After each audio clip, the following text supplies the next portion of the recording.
Hey, I wanted to share with you the results of a video that I did last week. I posted a small video on my Facebook page, and I asked, what are the questions that people ask about church before they ever walk through the door? What have your friends said to you in conversation? And I asked people to post some of those comments, some of those questions, and that we're in the process. I want to do a video that talks about some of these questions that people have about this thing we call church.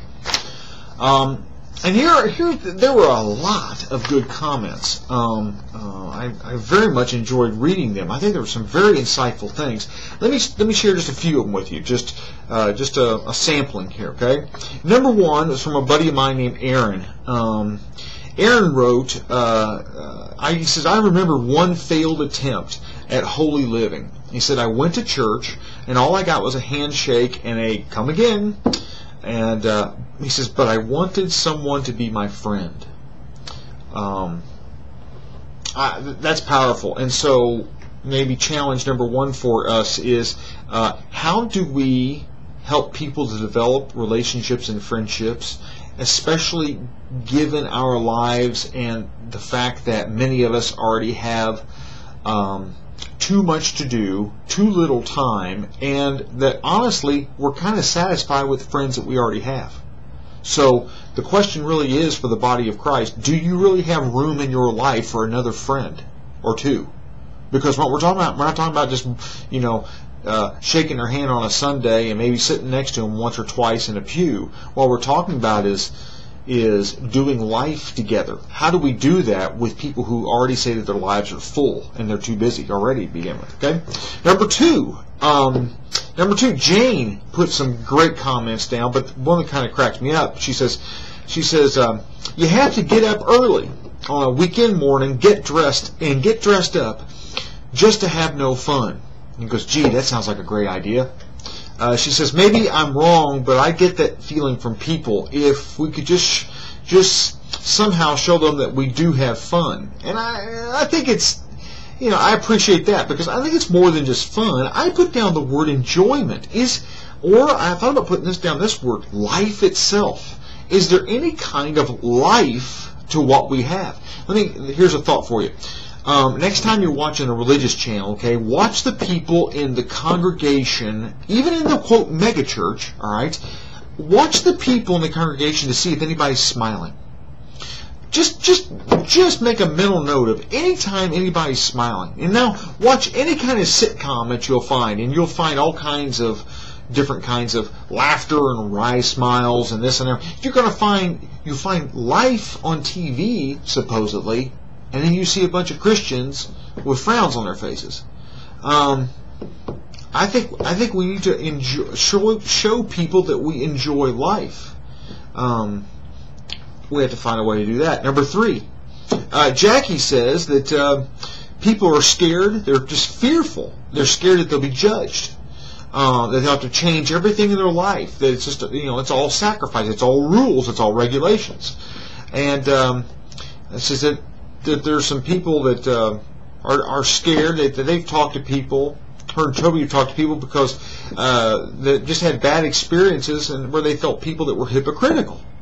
And that to me is transparency. I don't think you could be. The only way you can be a hypocrite is if you come across with this image that everything's perfect and that you have no struggles in life and that you're not connected with anybody in life. Then I guess you could come across pretty hypocritical when things kind of fall apart.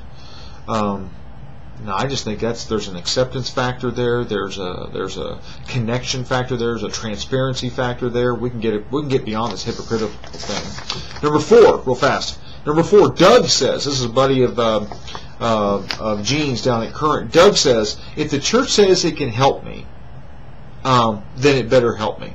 If the church says that God can help me, then He better. If the church says that I can find God there, I'd better. He says, or I'm gone. But he says, but no pressure, brother. And there's a smile face next to that. That's legit. We have to be very careful about the claims that we make.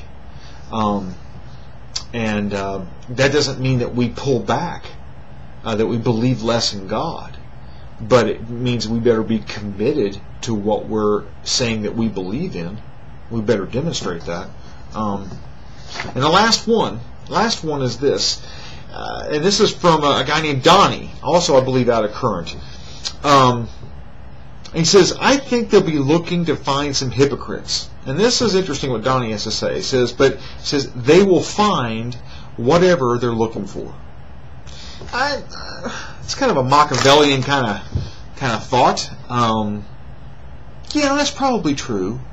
The danger, though, is that we can take that thought and use it as an excuse to say, well, hey, it's all, it's all their responsibility. It doesn't really matter, what we do and the effort that we make, or the lives that we live, or how connected or disconnected we are from people. That's a slippery slope there.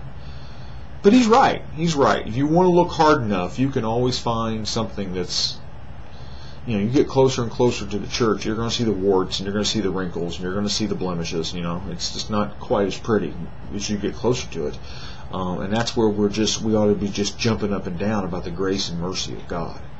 We ought to be celebrating that for sure. So I thank you for your comments on this. What I want to do now is we're going to do some very practical things.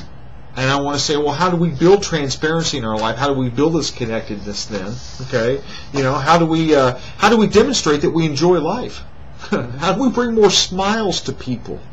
And here's what I think the one that's most challenging to me is how do we actually get people to develop friendships and relationships when I believe that probably, I'm just going to throw a number out here, 50% of the body of Christ is scared to death to make any kind of relationship and connection with each other to begin with, and that's within the church. If we're scared to death to make relationships and connections to each other within the church, is it any less intimidating to make them outside? I don't know. I'm not sure what the question, the answer to that is. But we've got to find a way to get people to carve out time to bring relationships and friendships into their lives. It's essential. So, hey, thanks for putting up with my video, and thanks for sharing these thoughts. And we'll continue down this missional journey. I'm just so thankful today, as always, that God's in charge of His church. And I rest in that. I hope you do too. So God bless, and thanks for your contributions.